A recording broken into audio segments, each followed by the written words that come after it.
Bonjour tout le monde, c'est Stéphano pour Carré. Je suis très très heureux de vous accueillir une nouvelle fois en direct après les émeutes qui sont survenues hier à Liège. On va attendre. Je suis en compagnie du bourgmestre de Liège, Willy Demeyer, qui a accepté de nous accueillir dans son bureau. On va attendre que quelques personnes se connectent. Voilà, on va un peu discuter des arrestations, du bilan aussi policier et aussi de la suite qui sera donnée à ces émeutes. Bonjour Aurore, bonjour Megan. N'hésitez pas à partager le live, ça va très vite. On est déjà 300 sur la page.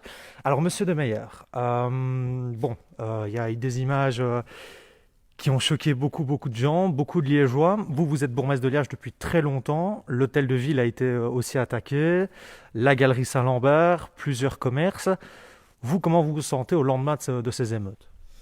Je dirais que, à la fois comme bourgmestre, mais aussi comme liégeois, je suis extrêmement meurtri de ce que j'ai pu voir. Donc, une attaque sur le centre commercial, une attaque sur les policiers, avec 38 policiers blessés, et puisque vous parlez de l'hôtel de ville, une attaque sur l'hôtel de ville. Donc, c'est la première fois que je vois cela.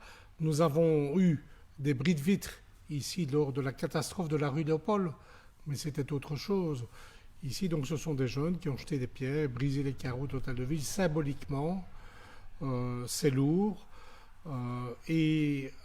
Au-delà de l'indignation des attaques sur le commerce, des attaques sur la police,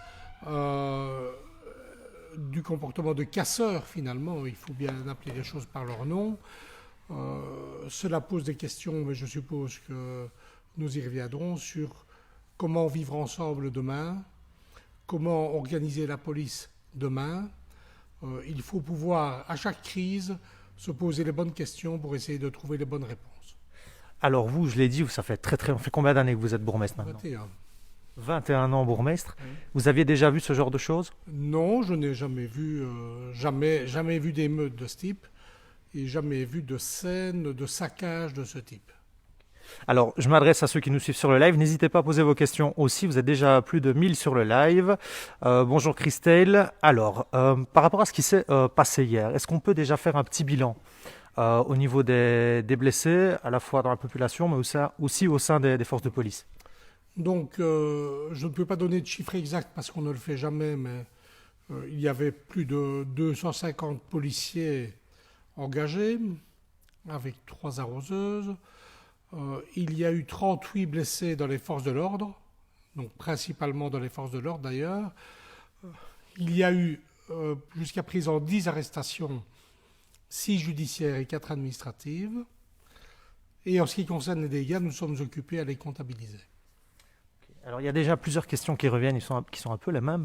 Comment est-ce qu'on peut expliquer aujourd'hui, parce qu'il y avait quand même des Liégeois dans ces casseurs, comment est-ce qu'on peut... Et je le dis parce qu'on avait discuté un petit peu, donc cette interview est réalisée en respectant les normes sanitaires. Je porte un masque FFP2, donc il n'y a aucun souci. Comment est-ce qu'on explique aujourd'hui que des jeunes, très jeunes, hein, très jeunes, j'étais dans la manif hier, enfin dans ces émeutes, comment est-ce qu'on arrive à expliquer que des jeunes, beaucoup de Liégeois notamment, il y avait des Bruxellois aussi, mais que des Liégeois viennent et saccagent la ville? Comment est-ce qu'on en arrive à ça? Mais c'est une excellente question, il faudra trouver la réponse parce que d'habitude, le sentiment d'attachement des Liégeois à leur ville est tel qu'ils la respectent. Hein, ici, c'est autre chose, si ce n'est que dans les arrestations, donc nous avons 10 arrestations, nous avons 3 Liégeois de la ville de Liège. Ah, c'est peu ça quand même. C'est 30%. Euh, Ce qui est l'illustration du caractère de centralité de la ville. Donc beaucoup de choses se passent à Liège et tout le monde n'est pas toujours liégeois. Donc voilà une autre manifestation du phénomène. Euh, et nous verrons bien quand on aura des analyses plus précises. Tous les éléments sont en cours d'analyse par la police. Nous verrons bien ce qu'il en est. Mais nous sommes dans une période compliquée. Hein. Compliquée. On voit le mouvement contre le racisme, on voit aussi le mouvement contre le sexisme. On a la pandémie, on a un mal-être, on a l'influence des réseaux sociaux, en bien comme en mal. Et tout ça donne un contexte qui donne un résultat comme celui-ci qui est un résultat malheureux. Vous le sentez, ça, que la tension est palpable au sein de la population? On sent que le malaise est palpable. Et on a de plus en plus de difficultés à faire comprendre qu'il faut garder une prudence vis-à-vis du virus. Et les derniers chiffres sont de nouveau à la hausse, malheureusement, en attendant que tout le monde soit vacciné.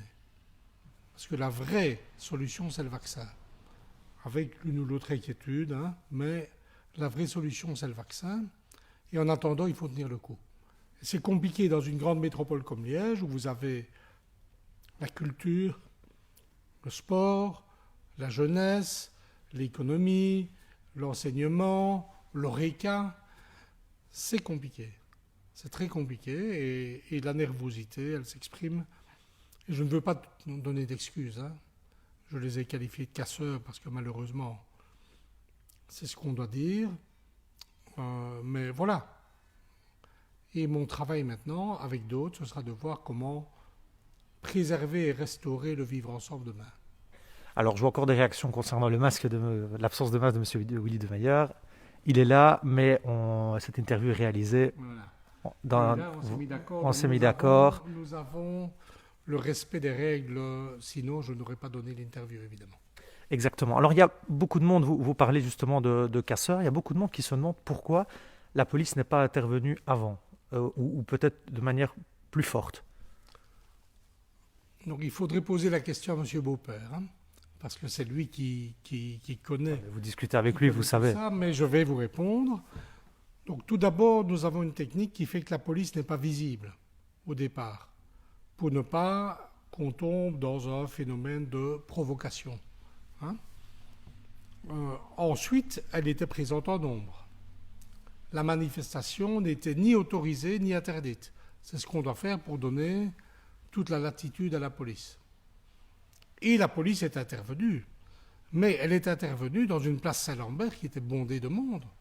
Qui posait problème justement en force de police. Ça posait problème puisque à côté des casseurs, il y avait des personnes qui étaient dans une manifestation statique autorisée, et puis on avait tous les badauds. Donc si la police intervient d'une manière nette, elle va mettre en danger les passants. À cause du choix technique qui a été opéré par les casseurs. De se mélanger à la population, de se regrouper, d'attaquer, etc. Donc la police a bien fait. Et on doit se réjouir a posteriori que les conséquences n'aient pas été plus graves. Nous avons 38 blessés légers, des dégâts matériels. C'est tout. C'est vrai qu'on peut se réjouir du peu de blessés, même au sein de la population. Donc moi, j'ai vu les images depuis l'hôtel de police. Vous étiez dans la manifestation, vous avez vu tout ça. Vous avez vu combien... On a vu. Oui. On a vu, on a essayé de suivre un maximum. Alors, justement, vous rappelez qu'on était présent. On a réalisé plusieurs interviews pendant ce live qui a été vraiment, vraiment fort suivi. Et ce qui ressortait, c'était que parmi ces casseurs, beaucoup étaient présents suite à l'épisode qui a eu lieu lundi passé, à l'arrestation de cette dame, un peu musclée, on peut le dire. Est-ce que vous comprenez cette réaction de ces personnes qui ont vu cette dame arrêtée à terre, de manière un peu musclée? Est-ce que vous comprenez cette réaction? Je comprends que les images interpellent fortement. J'ai été moi-même interpellé par ces images qui ne sont pas banales, qui ne sont pas non plus ce qu'on a bien voulu dire en comparant à George Floyd et la technique d'arrestation. Vous ne l'acceptez pas, ça? Non, bien sûr que non. Donc c'est un montage photographique et on voit bien que les choses ne sont évidemment pas déroulées de la même manière. Que son genou n'est pas... Son genou, il est sur l'omoplate, il n'est pas... Voilà, il s'est fait...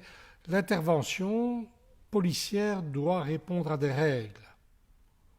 La police me dit que les règles ont été respectées.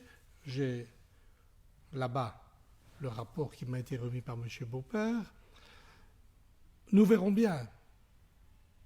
C'est le parquet qui s'occupe du dossier. Donc là, on n'est pas sûr que l'arrestation a été réalisée de manière correcte, j'ai envie de dire. Je crois que ce qu'il faut, c'est que le parquet donne un avis sur les faits. La police a sa thèse, ça se tient. La dame en a une autre. C'est la justice qui va nous dire quelle est la bonne. Est-ce qu'on peut pas aussi, ce qui est ressorti aussi de quelques interviews, aussi penser à revoir je sais que vous n'êtes pas policier, c'est ce que vous allez me dire, mais vous, en tant que bourgmestre, peut-être à revoir certaines techniques d'immobilisation, j'ai envie de dire, qui aujourd'hui ont choqué aux États-Unis et peuvent peut-être aussi choquer, pas qu'ici à Liège, hein, mais en Belgique et dans d'autres pays. Est-ce que quelque part, on devrait peut-être revoir cette manière d'interpeller et d'immobiliser des personnes? On peut toujours améliorer les processus. Mais tous ces processus sont connus et sont éprouvés. Parfois, ils sont mal appliqués. C'est une autre affaire encore. Donc c'est une question de formation, mais si on peut améliorer, faisons-le. Le fait de faire appel au bodycam, ce que je demande depuis longtemps, et les caméras vont arriver dans les prochaines semaines, va être une amélioration très importante. Elles permettront quoi, ces bodycams? Elles vont permettre de filmer les interventions. Donc, le policier va arriver sur la scène, il va dire, voilà, je rentre en intervention, j'enclenche la caméra. La caméra et l'enregistreur. Donc, nous aurons les images et le son, et ça permettra de voir si les interventions se déroulent conformément aux règles. Hier, dans la manifestation, il y avait beaucoup de jeunes. Beaucoup disaient que ces jeunes venaient de quartiers qui se trouvent en périphérie de Liège. Est-ce que quelque part, et c'est une question qui revenait dans les discussions aussi, c'est des remarques qui viennent, est-ce que quelque part cette jeunesse-là n'a pas été abandonnée par les services publics et qui peut-être cet abandon expliquerait, selon certains, qu'on en arrive à casser et à dégrader l'espace public pour se faire entendre? Est-ce que quelque part cette jeunesse-là n'a pas été oubliée? Je vais vous donner un exemple. Nous avons sur le seul territoire de la ville de Liège 18 maisons de jeunes. Donc ces jeunes sont-ils inscrits à des maisons de jeunes? Là, on ne sait pas. Là, on ne saurait pas vous Je ne sais répondre. pas le dire.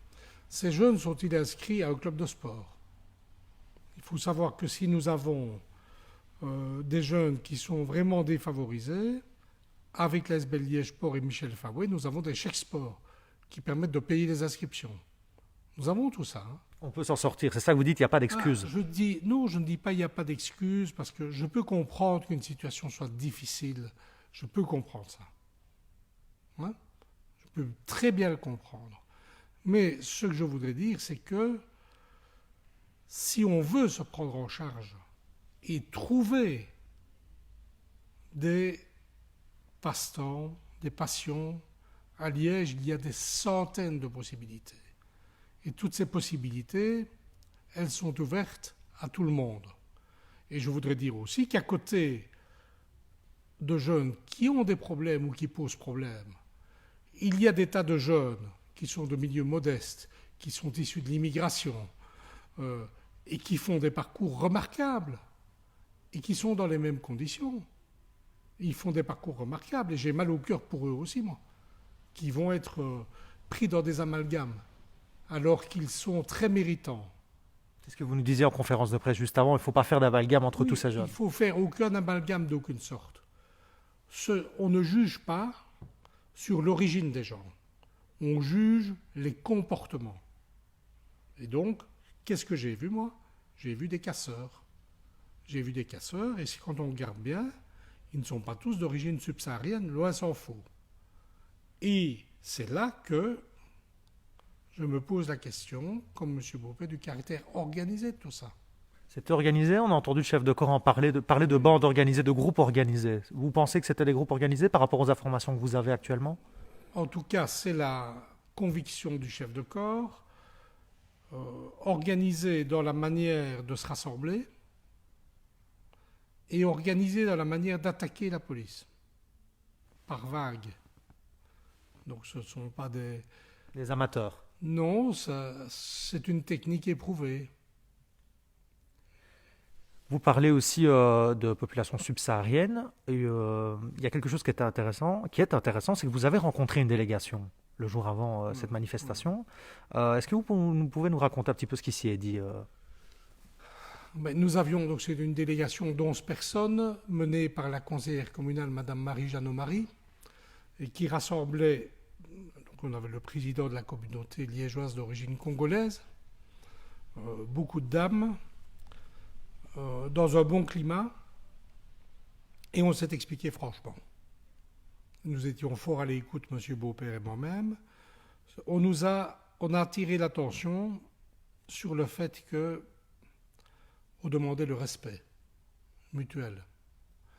On demandait une bonne formation, c'est-à-dire une bonne formation des policiers, mais aussi une bonne manière de former les citoyens et de leur expliquer que la police doit être respectée également.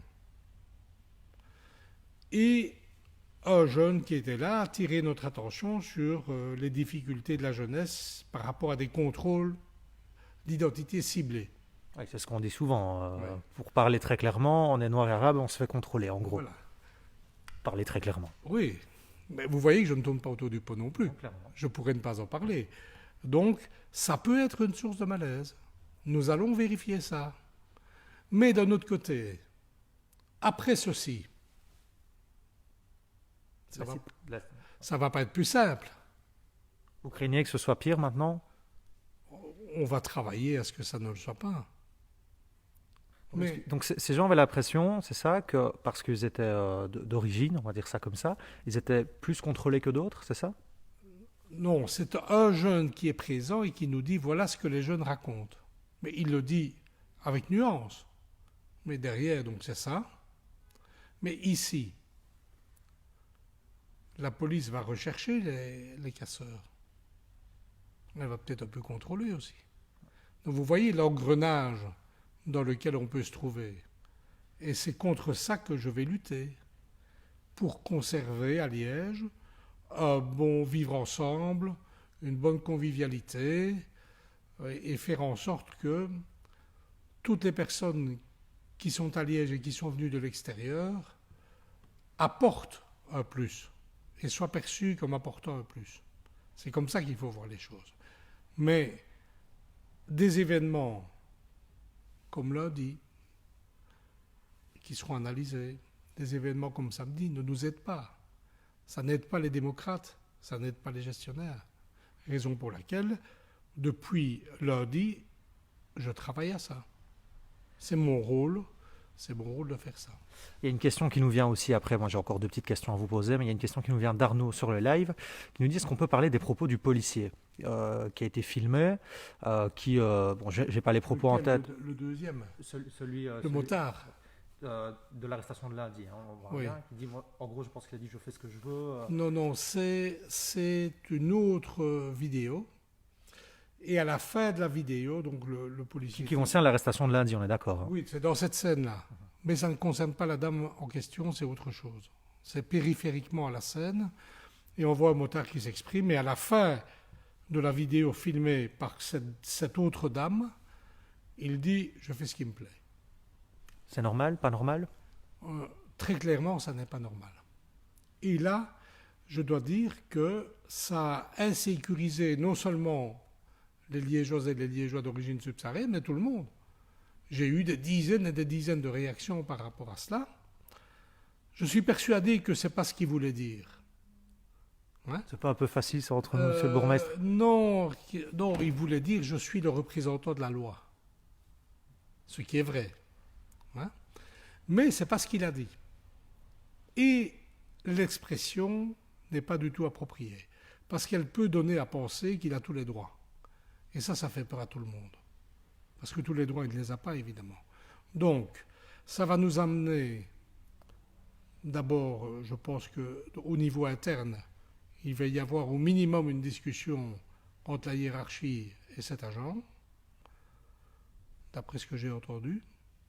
Et ça va nous amener peut-être à repréciser les procédures. Pour reprendre la question qu'on posait tout à l'heure, il y a des choses à travailler sur base de cette expérience. Et on va le faire.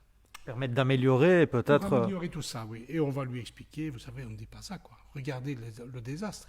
Donc, très clairement, je réponds à Arnaud, non, ce n'est pas approprié. J'ai été choqué également et je comprends que ça choque tout le monde. Oui, ben Mais la police de Liège est une police démocratique, c'est une police qui fonctionne bien et on ne doit pas perdre la confiance vis-à-vis de la police. Mais nous allons profiter de tout ceci pour encore améliorer les choses. Il y en a qui reviennent sur votre intervention concernant les chèques sport qui Oui. permettent à cette jeunesse. On dit que c'est pas assez. Est-ce que c'est vrai, c'est avec des chèques sport, avec les maisons de jeunes, qu'on arrive à sortir parfois des jeunes qui restent entre eux, qui ne sortent pas de certains quartiers, il faut appeler un chat à un moment donné, qui ne sortent pas de ça. Est-ce que c'est suffisant? Est-ce qu'aujourd'hui, l'aide qui est apportée par les services publics est suffisante pour sortir ces jeunes-là en plus d'une situation qui est déjà compliquée, mais qui est rendue encore plus compliquée avec la crise sanitaire? Est-ce que c'est suffisant? La crise sanitaire est compliquée, elle est compliquée pour tout le monde, et elle est encore plus compliquée pour les jeunes qui disposent d'un petit espace. Mais, bon, par exemple, il y a eu beaucoup de manifestations qui ont permis et d'initiatives qui ont permis d'équiper tout le monde en ordinateur. Hein? Voilà. Est-ce que tout le monde en a profité? Est-ce qu'on a fait la démarche, etc. Euh, il y a beaucoup d'initiatives. Il faut saisir les occasions. Il faut saisir les occasions parce que, à côté de ceux qui disent ça, moi j'en connais beaucoup qui ont pris leur sort en main et qui ne sont pas dans des situations meilleures à la base. Donc il faut se prendre en main, il faut se renseigner sur tout ce qui est disponible et il y a beaucoup de choses. Maintenant, ce qui est vrai, c'est que dans toute une série de milieux, on constate beaucoup de décrochage scolaire en plus. Déjà avant le Covid, donc ce qu'il faut, c'est vraiment essayer de s'instruire, de trouver à s'améliorer, d'avoir un diplôme qui permet d'avoir un métier, etc. Donc on fera le maximum, mais il faut une partie d'initiative personnelle. C'est ça le message que je veux donner. Il faut une partie d'initiative personnelle parce que la commune, la ville, l'État ne peut pas tout faire. Il faut à un moment se dire, je veux m'en Je sortir veux m'en sortir et je prends ma vie en main. en évitant de casser et Ah, ici, ça n'a rien apporté. Hein. Très concrètement, ça n'apportera rien. Alors, il y a une question aussi qui est passée, mais j'ai oublié le prénom de la personne, elle m'excusera, mais elle demandait qu'est-ce qui va être fait concrètement pour éviter que ce genre d'incident, donc les incidents qu'on a connus hier, soient évités. Donc, on va revisiter les procédures de la police. On a parlé de ce malheureux motard, et d'ailleurs un deuxième motard qui s'est fait attaquer après. Deuxièmement, par rapport à ce type de manifestation et ces casseurs et la manière qu'ils ont de communiquer, on va se renseigner pour mieux se préparer, il faut bien le dire aussi. Et puis il faut peut-être travailler à la base par rapport à des jeunes qui se sentent mal à l'aise. Donc, il y a un travail qui sera aussi fait à ce niveau-là, Mais on le fait déjà. Hein. Je vous parlais en plus de ce que vous faites. Oui, on va regarder ça, mais je ne peux pas faire un lien entre le malaise social et la casse. C'est pas lié, selon vous. C'est peut-être un peu lié, peut-être un peu, mais moi je ne fais pas le lien. Parce que la casse, c'est la casse, la violence, c'est la violence. Et accepter de faire le lien, ça voudrait dire qu'on met à rien les efforts de tous ceux qui travaillent et qui s'en sortent. Hein. Et moi, je ne mets pas tout le monde sur le même niveau de ce point de vue-là, et je n'admets pas la casse. Je n'admets pas ça. C'est finalement de l'argent public. On peut mettre l'intégrité physique en danger. Je dois défendre les policiers. Je défends les commerçants qui n'ont rien demandé. Donc je n'admets pas ça. Mais après, à un autre moment, on peut discuter. Alors, on parle de laxisme dans le live, et c'est vrai que c'est une remarque qui a été faite ces dernières semaines, notamment suite au rassemblement au parc de la Beauvrie. Vous nous disiez, notamment dans différentes interviews qu'on a réalisées, que vous privilégiez la compréhension, la discussion, et pas forcément la répression à ce moment-là. Est-ce que cette politique va changer maintenant avec ces derniers événements? Non, mais en fait, je suis pour la prévention, mais je n'ai pas peur de la répression. Hein. Parce qu'à la Beauvrie, il n'y a pas eu de répression, on a laissé faire. Non, non, non, non. Regardez, donc c'est arrivé 2 jours. 3e jour, il y avait une interdiction qui a été respectée. Il y a eu 3 jours de fête Donc quand même, vous me l'accorderez. Nous avons réagi. D'abord, quand il y a 2 à 3 000 jeunes qui viennent par surprise, hein, parce que c'est toujours ça. Hein. par surprise. Le premier jour, monsieur De Meyer, mais Oui. après, vous le saviez qu'ils allaient venir. Il faisait bon toute la semaine. Oui, mais ils ne sont pas venus toute la semaine. J'ai pris un arrêté, il a été appliqué. Mais quand on demande de réagir d'une manière ferme, on réagit tout de suite d'une manière ferme. On nous dit qu'on est trop ferme. Hein, regardez, à Bruxelles, on critique les autorités parce que les jeunes étaient en cellule. Et les parents attaquent la police en justice.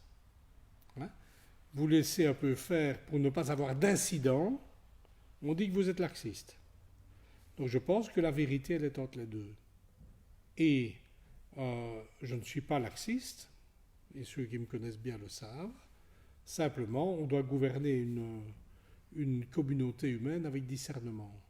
Et donc ici, nous allons tirer les enseignements en termes de prévention, mais nous allons aussi nous organiser par rapport au maintien de l'ordre. Ça veut dire quoi? Plus rapidement aller vers la répression, vers la dispersion, ou continuer à permettre des rassemblements quand même? Parce que là, les rassemblements d'hier n'étaient pas interdits par le bourgmestre.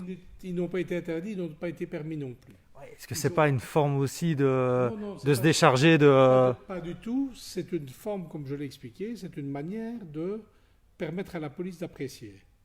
Parce que si vous avez une manifestation pacifique que vous interdisez, si les gens se rassemblent, vous devez les arrêter et les amener à Natalis.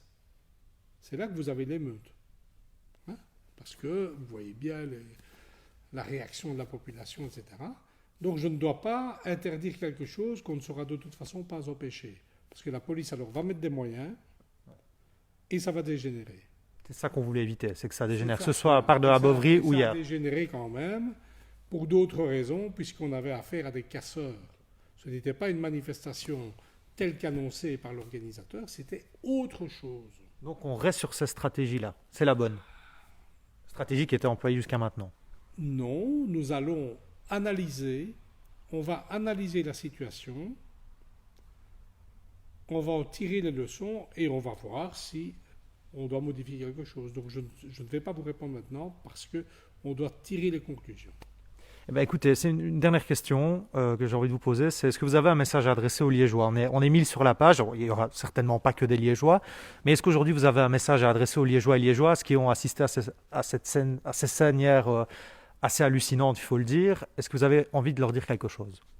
Oui, donc ce que je voudrais leur dire, c'est que ces scènes, elles se sont passées à Liège, mais elles sont finalement, par rapport à l'esprit liégeois, très peu liégeoises, puisque l'esprit liégeois, c'est la coexistence, c'est la tolérance des uns vis-à-vis des autres, une forme de multiculturalité, mais aussi le respect de l'autre. Ici, manifestement, on n'y était pas, et donc je vais m'employer à restaurer rapidement le vivre ensemble liégeois, en espérant que très bientôt, l'évolution positive de la pandémie nous permette de revivre comme avant. Et on l'espère vraiment tous. On vous remercie. Il y a pas mal. Je vous cache pas que sur le live c'était assez chaud, mais voilà. Moi, je vous remercie d'avoir accepté notre interview. C'est la première fois qu'on faisait ça sur Carré, donc je vous remercie. Je remercie aussi tous ceux qui nous ont suivis. On était plus ou moins 1000 tout le long du live. N'hésitez pas à partager l'interview, à partager la page et à nous envoyer aussi des questions. On essaiera d'y répondre et on vous tiendra au courant, bien sûr, de l'évolution de la situation. Merci, monsieur De Meyer, et à la prochaine, j'ai envie de dire. Bon dimanche.